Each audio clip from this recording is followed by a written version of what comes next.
கோபால கோபால கோகுல நந்தன கோபால நந்தகுமார நவனித சோர பிருந்தாவனச்சர கோபால கோபால கோபால கோகுல நந்தன கோபால.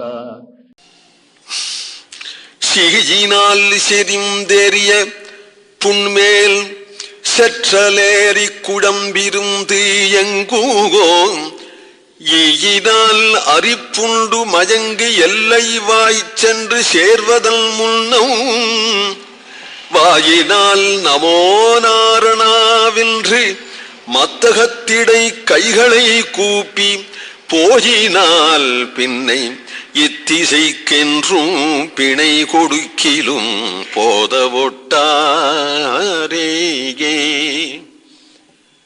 இந்த சரீரம் என்ன?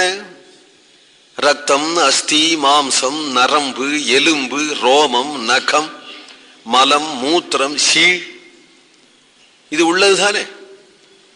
சில பேருக்கு வியாதி வந்துதானா வெளியில தெரியறது. குஷ்டரோகம் வந்துட்டானா கையெல்லாம் அழுகி இருக்கு, வெளியில தெரியறது. உள்ள இருக்கிறது தானே வெளியில தெரியறது. உள்ள இருக்கிறதே அதுதானே. ஒண்ணு திவ்ய சரீரம் இல்லையே.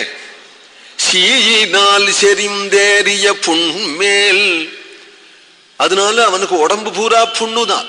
அதுக்கு மேல தோல் பாலிஷ் கொடுத்து கொஞ்சம் கௌரவா இருக்கிறாப்புல இருக்கு. இல்லைன்னா நாம் சொல்ற வழக்கம் தெருவோடு போகும்பொழுதே காக்கா குத்தம்னு சொல்லுவேன். அப்படி இருக்கக்கூடிய சரீரம் இது. புண், அந்த புண்ல செற்றல்னா ஈன்னு அர்த்தம். ஈ மொக்கிறது. ஏறி குழம்பிருந்து ஈ அதை குழப்பிடுத்து, அதுல புழுக்கணம் உண்டாயிடுத்து. எங்கும் ஈயினால் அரிப்புண்டு மயங்கி, அது அரிக்க வேற அரிக்கிறது. அந்த அவஸ்தை தாங்காதபடி மயங்கி எல்லைகி வாய் சென்று மரண தசையை அடைவதற்கு முன்னம் ஜாக்கிரதப்படுத்துறார். வாயினால் நமோ நாராயணாவென்றீகே.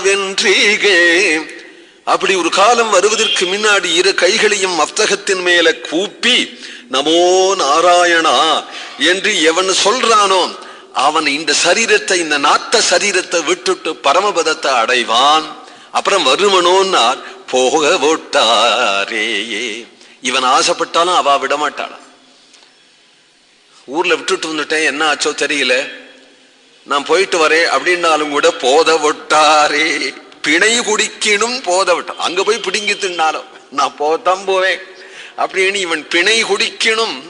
அங்க இருக்கிறவர்கள் யாருனால் பரமபதநாதன் உள்பட நித்திய சூரிகள் உள்பட அவனை திரும்பி சம்சாரத்துக்கு போக விட்டார்கள். நச்ச புனராவர்த்ததே. ஸ்ரீபாஷ்யம் முடியும் பொழுதே சுவாமி ராமானுஜன் அழகா பண்ணுவார். இந்த இடம் அவனை போக விடுவனா? அவனை பெற்ற அவனை சம்சாரத்திலிருந்து கரையேற்றின பாடு. கரையேற்றி தன்னிடத்துல சேர்த்துண்ட பிறகு பெருமாள் எந்த காரணத்தை கொண்டும் அவனை போக விடமாட்டாருங்கிறார். கோவிந்த நாம சங்கீர்த்தனம்.